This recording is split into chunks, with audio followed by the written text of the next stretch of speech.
a new prime driver. Been driving about 6 months. Big flatbed. Shout out to my boy Dan, the man, the best. I ain't gonna say the best, but he's pretty good. Pretty good. Thanks for tuning in. You are now watching the Prime Safety Meeting. We're gonna get at you in 3, 2, 1.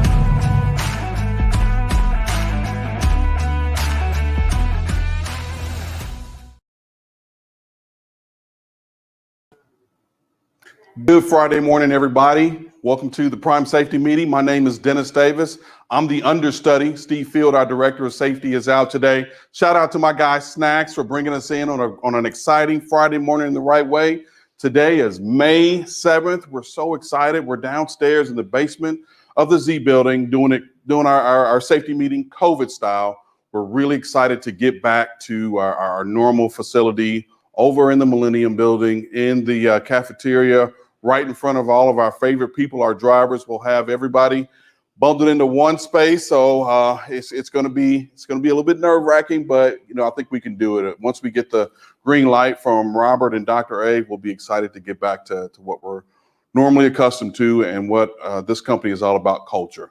We've got an exciting meeting for you today, and we're going to be jam-packed. So we're going to keep it moving fast. So it's going to be a lot less me, a lot more of them. So last week we had some communication about the drive over reader, and we didn't have quite enough time during that live broadcast to get you all the information you needed and to get the questions asked. But in true Prime fashion, we've got an encore with Tyler Patrick this week. He's going to start us off and continue from last week and get us some questions answered about the drive over reader. So good morning. See you here in just a second. Tyler? Good morning, everybody. Thank you, Dennis, for that introduction. Last week there was a lot of interest about the drive over reader. So just as we told you guys, we were going to get back into it, do some research and figure out what's going on with that thing. So throughout this week, I've spent a lot of time communicating with emails out at Salt Lake and Brian Singleton, Lance out there helping us figure out what's going on with the reader out there. I also spent a little bit of time this week here on site with Doug Tam and just kind of watching and seeing how people come over the reader. So just a little bit of information and a little backstory on the reader. These are always going to be second to a pre-trip. And I know this is a lot of weeks in a row we've talked about pre-trip. However, what we're looking for whenever we do that drive over reader is really the inconsistencies. Okay, so we've got our tire pressure monitoring system in the truck. We've got the tire inflation system on the trailer. We have our techs and our drivers all looking at these tires too. So what we're really doing is we're using that as a backup system. Okay, so we're looking at these tires come across the reader. We're looking at that information, and what you're going to look at is inconsistencies. Okay, so if you're matching up against what you've got on your tire pressure monitor with what the drive over reader is giving you. You're also looking at the tires on the trailer, making sure those add up to what the drive over reader is telling you as well. There is a little bit of variance on that. This is a new technology in the States. They've developed this in Europe, and then we brought it over here. There's really not a lot of these out there. However, there's still going to be those struggles with trying to get these things set up, and that's what we deal with. So some of the things that we can control to help increase the readings being accurate and coming across the reader and getting those readings is, one, slow down. I set out and watched a bunch of trucks come through inbound here in Springfield, and people, what tends to happen is once we get the truck over the reader, we generally get a good reading on the truck. After that trailer comes across, we end up moving too fast and we're not getting a good reading on the trailer. So that's one thing we can control. Remember to slow down coming across the reader. 5 miles an hour max is what we're going to suggest here. Also making sure that you're lined up right. Salt Lake, the reader seems to be a little bit closer to the roadway than what we see here in Springfield. So what we can encourage you to do would be come in from the west end of the facility. And that's going to give you a big wide turn right into the reader. So anticipate coming onto the reader, know where the reader's at, and let's try and make sure we're nice and lined up. Here in Springfield, same way. Let's make sure we're bringing a wide turn to the right back into the terminal. We know the reader's there. We're coming across at like a nice, slow, controlled speed. Another thing that's going to throw variance in this is going to be the weather. So with that reader, whenever it's scanning the tires, if there's snow or rain on the ground, we're not going to be able to get an accurate reading. It's just not something these things are designed to do. So with that, we're looking into maybe getting a cover over the readers, things like that, so we can remove some of these elements from the situation. However, a lot of this is still going to be in our control. Like I said earlier, though, nothing's going to beat a good, proper pre-trip on these. With your tread depths, we're going to get about a 1/32nd variance above or below. And with tire pressures, you're going to get about an 8% increase or decrease in what your actual pressures are. So as long as we can remember those, I think there's some things we can control by trying to drive over the reader straight, making sure that we're going at a nice slow speed. I think we're going to get some better results out of that. Obviously, our team's going to be working on nonstop trying to keep these things going for you. We do have to go out and clean the sensors. We have to make sure that everything's calibrated and stuff like that. So we're definitely going to do our jobs to make sure that, we're doing everything we can to make sure they're up and running. We ask that you guys do the same thing. And then also, there's more of this technology coming every day. So down the road, there's going to be other options and stuff that we can look into to either replace these readers or get addition maybe out in Pittston and things like that. So for the time being, let's keep working on this as a team. If you guys have issues, by all means, let us know so we can get those adjusted. And then going from there, we can look at, replacing these down the road if we need to.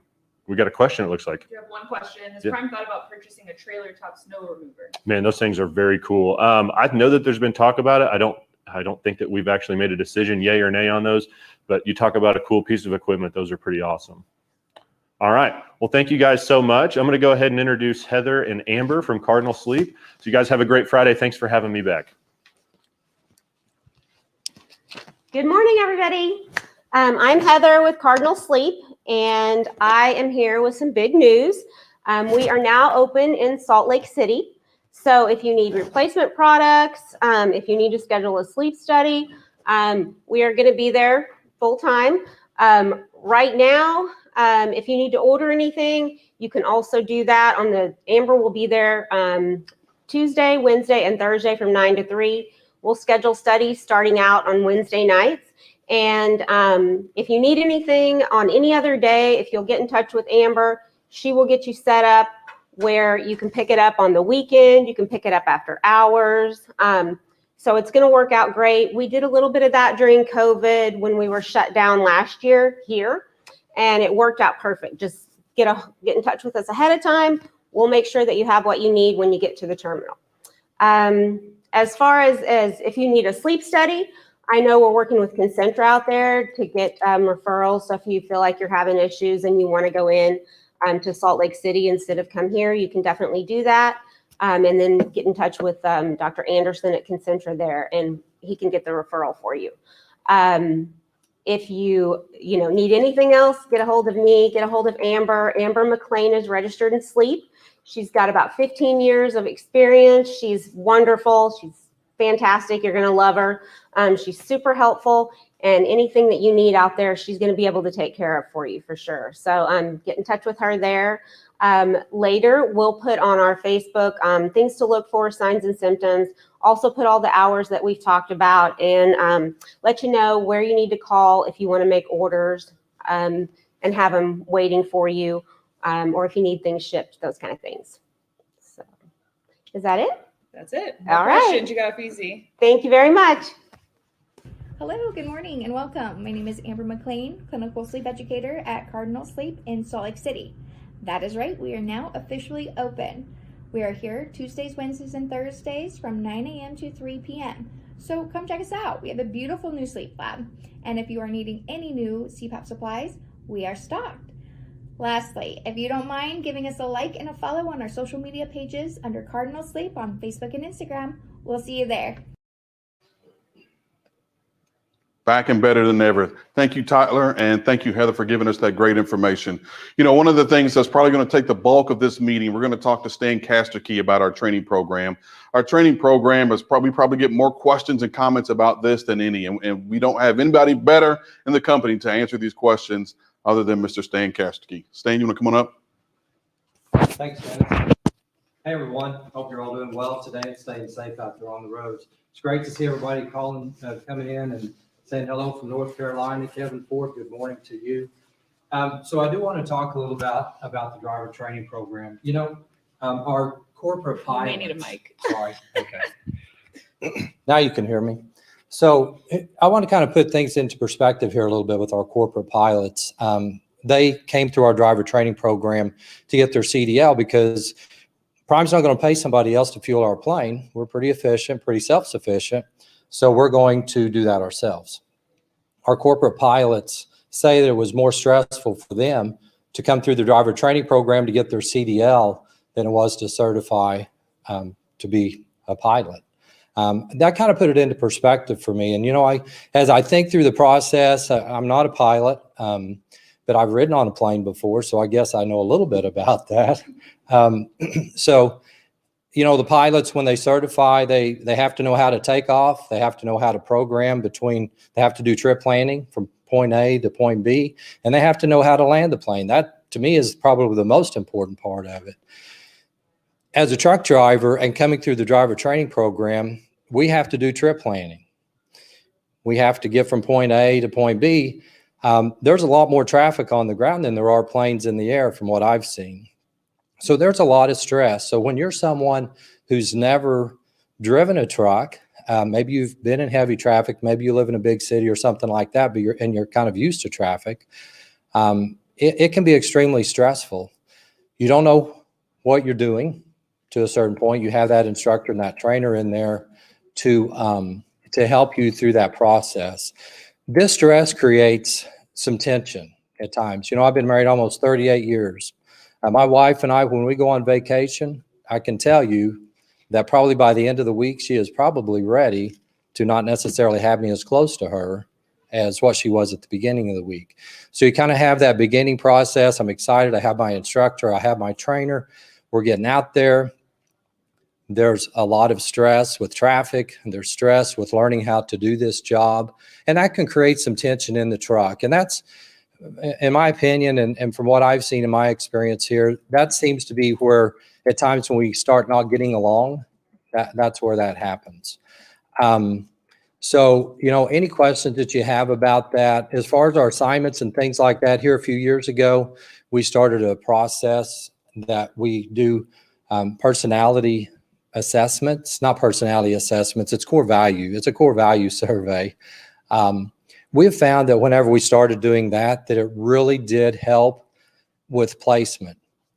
People got along a little bit better than us just trying to, you know, are you a smoker?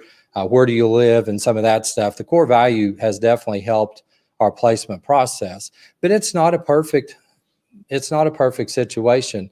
There's going to be stressful times. There's going to be things you don't necessarily agree with. Here's what I need everyone's help with. And I'm talking about whether you're a trainee, if you're someone looking to come to Prime, if you're a current trainee or a PSD or instructor or trainer here at Prime, we got to sometimes just step back for a minute. And we got to think about, man, I'm feeling some stress here. I'm feeling some pressure here today. Does that necessarily mean that you just need to separate for a while? Not necessarily. I think at times you just need to sit down and kind of talk it out. Man, this is what I'm feeling. This is what I'm experiencing today. You know, we don't condone anyone yelling, cussing, and screaming, okay? And it doesn't matter whether it's an instructor, a trainer, a trainee, a PSD, whoever that is. That's not productive for anyone. If I've asked you to stop 3 times and you haven't stopped the truck and I'm sitting in the passenger seat, I'm probably going to get a little more animated about that because it's me and you in that truck. But if you're doing the right thing, if you're doing everything that you can possibly do, we expect there to be a cordial atmosphere in that truck. If that doesn't happen, there are several things that you can do. You can contact your fleet manager.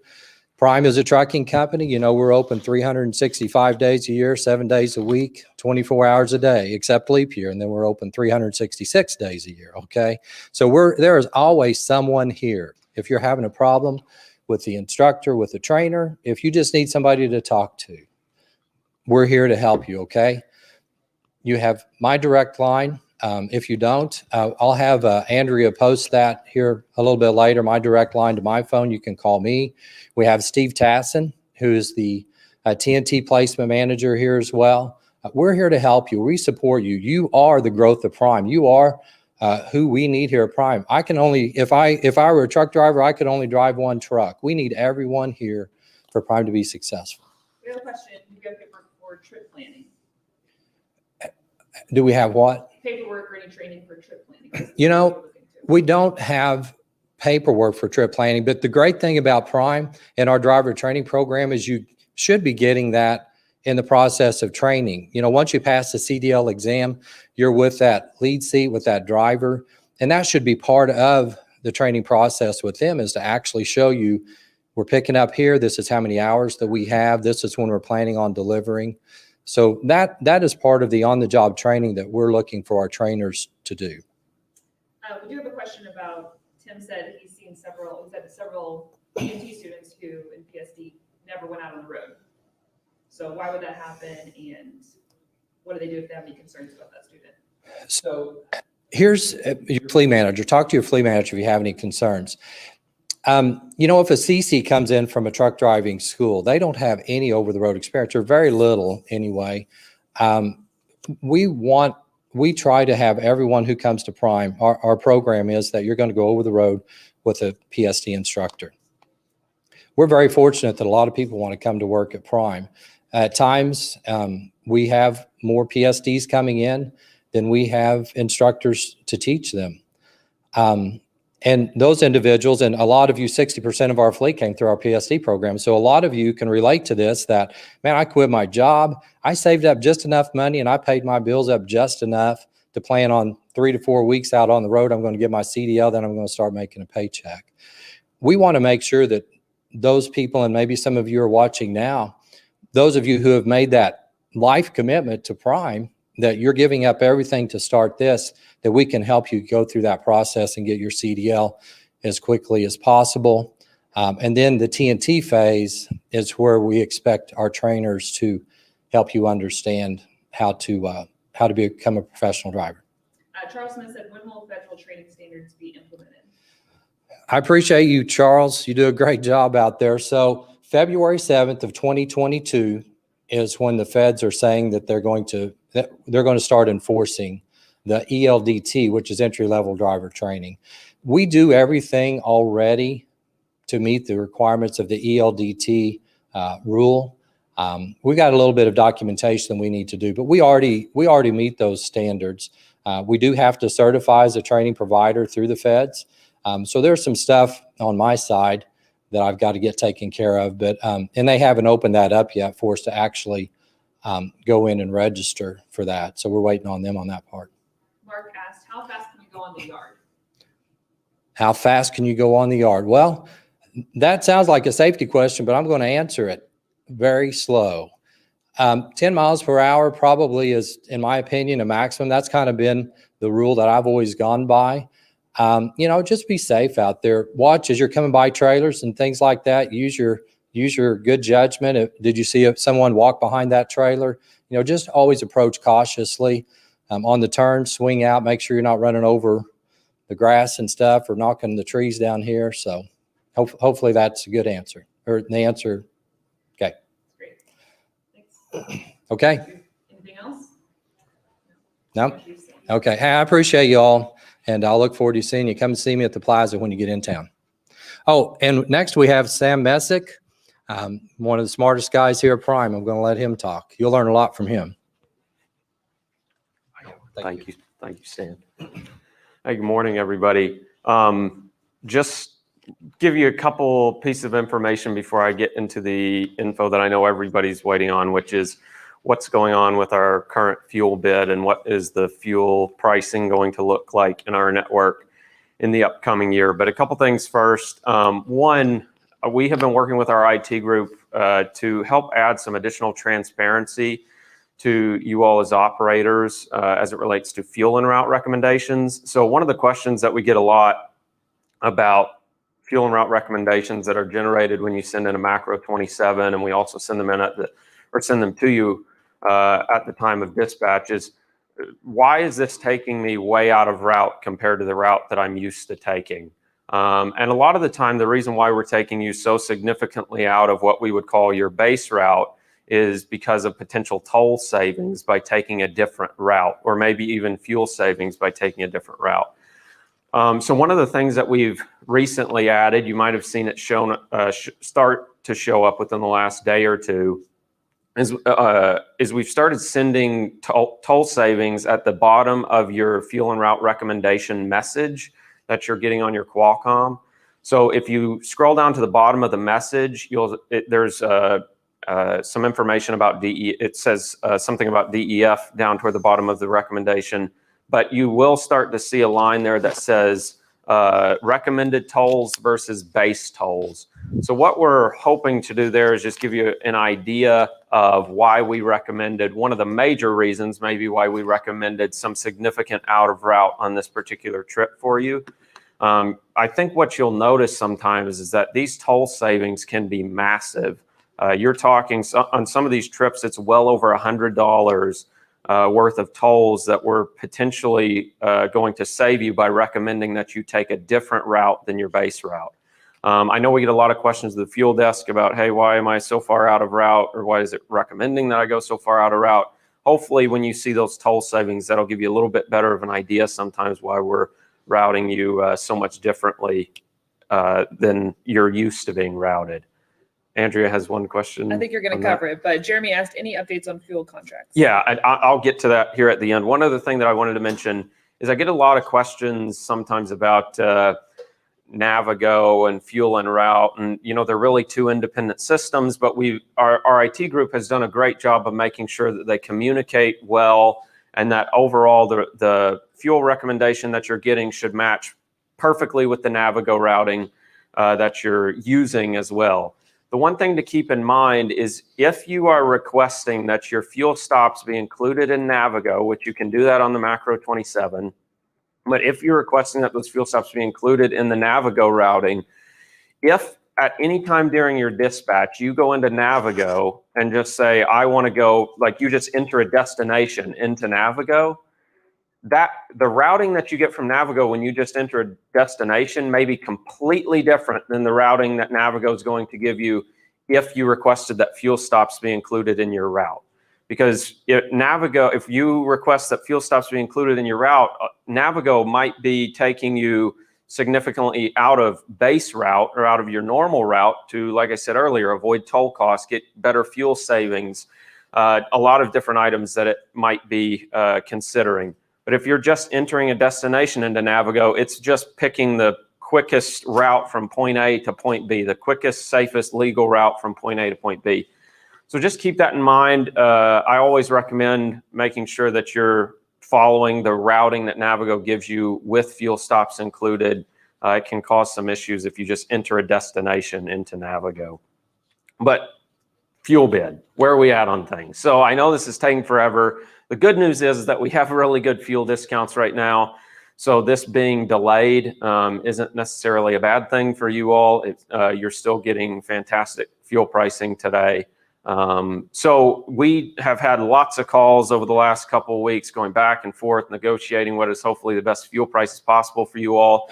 Right now, we are just dotting a few I's and crossing a few T's with everyone, trying to make sure that we have the best deal in place. But what I can tell you is that after our initial round of bidding, Pilot Flying J was in first place, and we are working with them on trying to get a deal finished up. We don't have everything finalized yet, so just be patient with us. Should be within the next week or so. We'll have some firmer updates. But let me just say, all of our fuel vendors are huge partners of ours. They all do a great job. They're great folks. They appreciate your business more than I think you know, and they're really just down to earth people, and they really appreciate Prime and appreciate the business that we provide to them. They really want your feedback, and they're in tune. They're always asking us for what they can do better and things. So we really appreciate all their hard work and the pricing that they give us. But hopefully within the next week, we'll have a formal announcement go out on who the winner was. And then look for the middle of the month here, maybe like the third week of May here for us to go live with the new pricing in our network. We have a question from Brian. He said, our weekly net fuel costs include taxes taken at point of purchase. Why does our net fuel cost not reflect the monthly fuel tax adjustments? This should be remedied. Our net fuel costs are not accurate because of this. Yeah, let me look at that. I'll have to look at exactly how we're calculating those and what we're sending to you. But yeah, I can check into that and get back with you. Free showers. Yeah, I see a comment from Courtney. Yeah, so currently with Loves, you do get free showers if you're a Prime operator. So automatically you're on platinum or diamond status with Loves, which gives you 4 times the points and free showers. At TA Petro, if you get over 60 gallons, you get a free meal, free showers, or a free parking spot.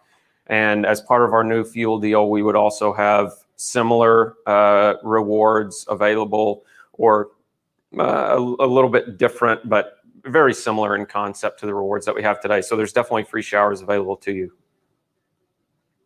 All right. Well, otherwise, that's all that I really had today. I'll be back within the next week or two to give a final update and answer any questions that we may have as we roll out the new fuel bid. But thank you very much for your time today. Next up, we have Kylah and Madison from Success Leasing with some good information.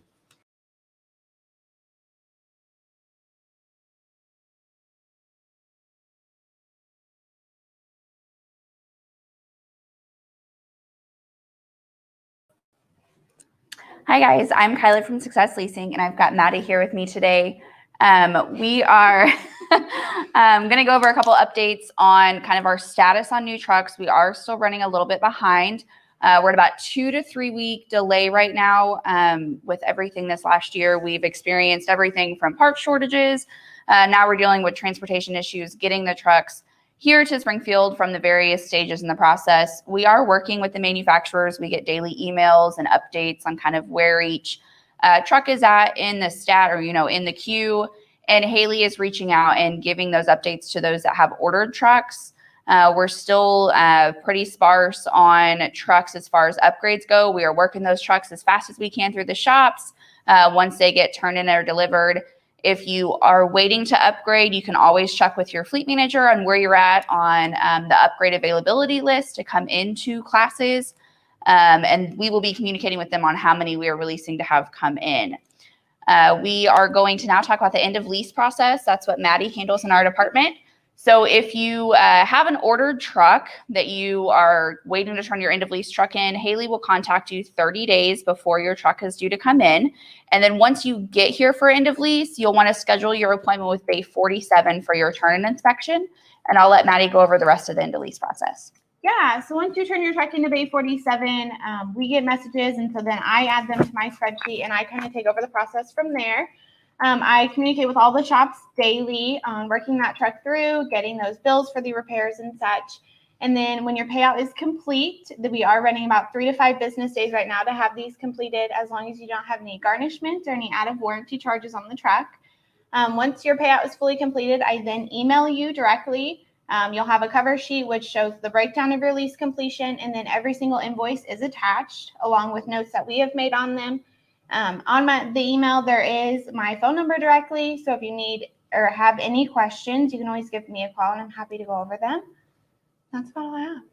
Yeah, so like she said, it's taking about 3 to 5 business days. So if your payout is finished in the middle of the week, say on a Monday or Tuesday, once she sends you that confirmation that your payout is completed, if you wanted to, you could always have that amount loaded to your card. So we're looking at ways to, get you your money faster so you're not waiting until Friday settlement. If that isn't something that you're interested in or that you need at that time, then it'll be on that following week for your payroll. And your end of lease bonus goes however your regular settlement is. So if it's direct deposit or loaded onto your card, it'll be processed the same way. We also do get a couple questions about your emergency fund. It does not pay out with your lease completion. It actually transfers truck to truck. If you are wanting this paid out, you'll just get with your payroll person, and they can get that taken care of for you. Any new lightweights for company drivers, and what mileage do trucks change over? We are getting new lightweights in, so they are still part of that process of trucks that we are having that are on more of the delayed side. So as we get new trucks in, we do try to put drivers in that are maybe what we would call end of lease. So even on the company side, every truck has a contract date that ends. We do try to put those in newer trucks if we have them available. Otherwise, they go to upgrades just like the other trucks that we have available. And then at what mileage do trucks change over? So I'm assuming they mean like turning in. So our warranty goes to 600,000.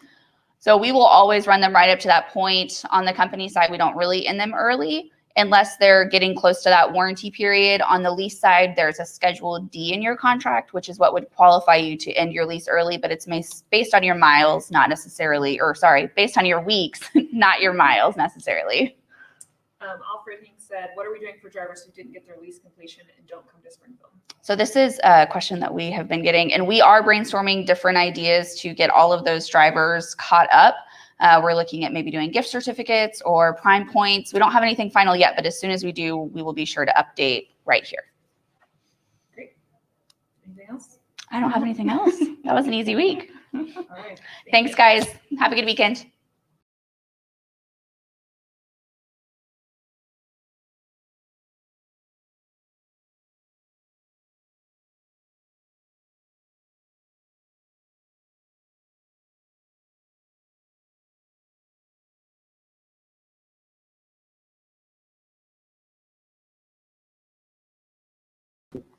All right, you're live.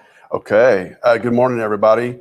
I'm Jim Guthrie in the Refrigerated operations area, and I've got a very special guest with me here today, Tobias Alexander, one of our great drivers. We just had our annual customer event where we get a group of some of our top customers together and try to do lots of listening about how we can better help what they need and how we can better service their companies. We have some drivers that participate every year. This year, Tobias participated in addition to several other great operators that did a great job. I'll recognize them before I forget. Blake Nichols, Janie Neesmith, and Danny Crisp all participated and did an amazing job representing Prime and all of you out there with our customer base.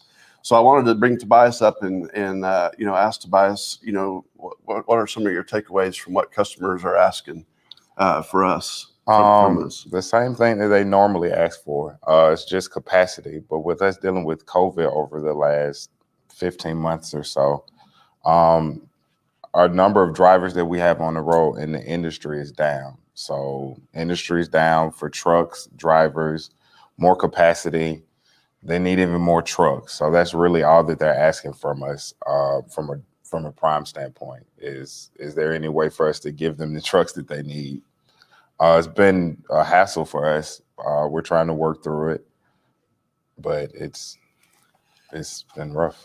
And specifically, they want those Prime trucks because, we've got a lot of longstanding relationships with these customers. And as we've talked about in previous weeks, the marketplace is extremely busy right now. The demand is really through the roof. And so there's a big demand for Prime trucks out there. We had a lot of conversation around the long-term contractual commitments that we have with our customers that allow us to get, the premium rates. And even a couple of customers asked Tobias and our other drivers, what keeps you at Prime versus looking for some of these major opportunities that some see in the marketplace. We have some flashy sign-on bonuses, some folks that are chasing the short-term gains from the spot market. Right. And talk about that. What keeps you here? And you had a really good response, I thought. Just to keep it simple, because we don't want to keep these people too long, but just the long-term goals that most drivers have in the industry. Of course, the spot market rates are up right now because demand is so high. But going out, especially now, I know rates for insurance for drivers, for their own authorities and liability insurances are through the roof. So we've been seeing the closures after 2018 just go up exponentially over the last few years of trucking carriers having to close down. I believe the number is 95% of trucking companies are 25 trucks or less. So it's just really hard for them to absorb all of the things that they have to cover. So for me personally, just being here, Prime does a great job of providing a safety net for us dealing with the things that come along, any challenges with maintenance of the truck, repairs, or any of those things. I just think it's a great opportunity here as an independent contractor, potential fleet owners, to start and grow your business here. Yeah, that's great, Tobias. From whom much is given, much is expected. And Prime is not only the largest refrigerated carrier, but we're also recognized as the best service provider, and we have the best drivers, really the best everything, the best equipment, the best company. And so, whenever our customers look at us, they really depend more on us than they do on others because of our size and scope and our ability to provide these long-term contractual volumes and capacity to our customers. So it's really important for us to grow so we can support them. And, we talked about all the different things going on with the volatility in the marketplace. And again, just if there's anybody out there, that could be a quality driver, safe driver, there's a lot of opportunity right now. We have a great referral program. Encourage you to take advantage of that. We need good quality drivers. We need, and that growth helps us maintain these long-term volume commitments, but it also gets us to the point where we can get the premium rate levels, and our customers are ready to pay those if they can get the capacity. So growth is good for all of us. Again, encourage you to find anybody you can out there, refer them over, and we've got a great training program. There's a lot of opportunity. Very much so. Anything else, Tobias, from the experience this week? Just talking to all of the different customers that we had there, because it's our top, well, under normal circumstances, I think it's our top 25 customers. I think we had to scale back a bit this year because of COVID. But the customers that we are hauling freight for really do care, and they really are trying to improve some of the conditions that we have to deal with during this time. I think that's the major takeaway that I got, that they are actually really good teams and great partners with us and trying to make this thing work so we can get all of the capacity needs handled. I agree. Yeah, they're very in tune to what we need for our drivers out there, and also I would say that our customers recognize that all of you, it's really all of you out on the road that have performed so well throughout this last year and 14 months or so with the COVID pandemic. Without you, I mean, literally America would have stopped, and there were some problems with different time periods with store shelves being empty, the toilet paper at the beginning of the pandemic, and then all the different food challenges with food manufacturers, production plants, meat plants, stuff like that. But all of you stepped up admirably, did an incredible job to keep our stores stocked. So you should be very proud of what you accomplished. We just got a lot of work to do in front of us, and we need every driver we can get so we can provide that capacity to our customers. So that's all I've got. Do we have any questions or? No, there's one about a revenue cap. Do we have a revenue cap? Oh, no, we don't have a revenue cap. I guess I can speak on that. Absolutely. Hey, you can say it better than I can. There's no revenue cap here. I know there's a lot of talk going around amongst drivers about conspiracy theories. It's not the case at all. If you're having any trouble, you should first and foremost talk to your fleet manager, get with him. It may just be some things that you guys are not seeing eye to eye, not on the same page. I personally would recommend taking the H2 class offered here. I think it's Monday, Wednesdays, and Saturday mornings in the room that we're actually doing this live in, just so you can have a better understanding of the freight market, the lanes, what the rates look like, how you're doing with your fuel mileage, because all of these different things put more revenue in your truck, which is going to ultimately put more money in your pocket, better opportunities to take care of your family and yourself. So absolutely. And I would just tell you that all of our operations people, our fleet managers, your fleet manager specifically to you and your business, and our sales coordinators, our sales planners, they're all tied to your revenue results. So the more that we can generate, the more their compensation would be. So certainly we want no revenue caps whatsoever. Do you have anything else, Tobias? Any tips for new drivers? Tips, first and foremost, build a great relationship and rapport with your fleet manager. That is your direct point of contact for anything and everything that you need to get handled at Prime. Secondly, I would say all of the classes, all of the training that these great people offer at their terminals and facilities, you should definitely take a look at participating in. First and foremost, for the lease operators, the H2 class. I take it every year. It's great. It just gives me an idea of where I am in the company and how we're doing in the market, just to make sure that the numbers and the goals that I'm hitting are in line with what they should be, or maybe even excelling, which is why it's funny that somebody thinks that there's a revenue cap. Can you give a shout out to anybody? Everybody that's out here on the road, we're doing a great job. The customers see it, they appreciate it. So let's just keep doing a great job. Hey, Tobias, thank you, sir. Appreciate it. You did a great job, and Blake and Janie and Danny all did a great job all of you be proud of of what these folks did to represent you out there. So everybody have a good weekend. Please, safety's first, be safe, and God bless you. Thank you. And we'll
Hey, good morning.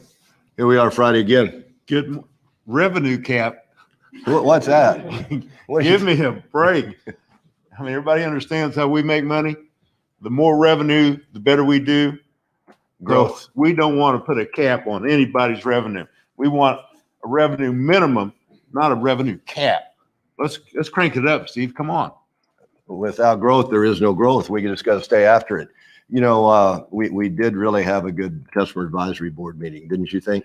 Outstanding. As Jim said, we had outstanding drivers. You all be proud of the way they represented you all. They were well spoken. They hit on the issues. They weren't afraid a bit.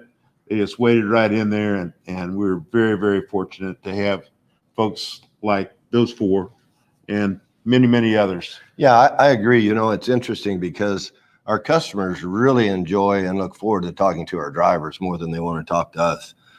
They gain great insight from the communication with our drivers, and I think we all agree our drivers were terrific. They really took on some of the issues and explained the inefficiencies that shippers and receivers create for us. So it was well done. Go ahead. Well, it's been mentioned, but it's worth repeating, and that is our shippers are looking for more capacity. And our strategy right now is to build capacity, become stronger with the customers, have more leverage and bargaining power. It's just the other side of the coin from the way Sam purchases fuel. The more fuel you purchase, the cheaper you can get it. So we're working on that on the freight side. We need to fulfill these folks' requests. The way we do that is to, keep our drivers running, keep them making money. Some of the numbers coming in right now are really outstanding, particularly for the teams. Solos too, but our teams are really, really over the top, and it's well deserved. And it's been a long time coming. We're finally getting there, from the earnings potential, driving a truck at Prime, or the respect that we're getting from our customers and the marketplace is really at an all-time high. Yeah, I agree. And I think finally drivers are becoming much more appreciated and respected for what they do. I'm not sure it's often that you get 25 of your best customers that give our operators a standing ovation. Certainly they deserved it. They were recognized on numerous occasions. And as Robert has said and Jim has said, these folks did a terrific job for their peer group and all of Prime. There's a couple of things that I think we need to reinforce just about every week. Obviously, safety and fuel. Fuel continues to rise, and we're supported by our customers' fuel surcharge programs. And if you just really operate your truck efficiently, you take that money to the bank, it'll be in your pocket. So I always like to get that out there, Robert. Yeah, that's important. We can't get anywhere unless we're safe. So we appreciate your efforts. We're having a great safety year, but you just have to reinforce that and continue to be, on your A game as you go down the road. You really can't you can't slack on the safety side. So we appreciate what you're doing, and let's just please keep it up. We have a comment from Marley today. She said, "Thank you, Prime. I've been driving 2 years solo. I bought a house yesterday. Thank you, Prime, for giving me this opportunity." Well, yeah, Good for Marley. That's let me good. tell you, Marley, it's you that bought the house, and your efforts and your work that created that. You know, we're proud to be a part of it, and we appreciate the recognition, but really it's you. We thank you. Yeah, and once again, we just need to find some more drivers. Our fleet size has diminished year over year. Our customers are asking for more. I think it's a great time if you know somebody that might be interested in our training program or an operator that's driving for another company. Let's get them over here. You'll be rewarded, and so will we, and most of all, so will our customers. So that's what I've got, Robert. That's good. I don't have a lot, just other than to thank you for what you're doing. You know, it's really, really nice to get, you know, all the credit from our customers, but really you all are the ones that deserve it. So we certainly thank you for what you do. Last, but certainly not least, we appreciate all of you that served in the armed forces. Thanks for keeping us safe, and thanks for working with us. Thanks, Robert. Absolutely. Appreciate y'all. Be safe, and we'll talk to you next week. Lenny says, "Congratulations, Robert. Your horse ran another great and exciting race." He did. He did. Thank you very much. Yeah, we're excited about him. We'll go from here. Thank you all. Be safe. Be safe, folks.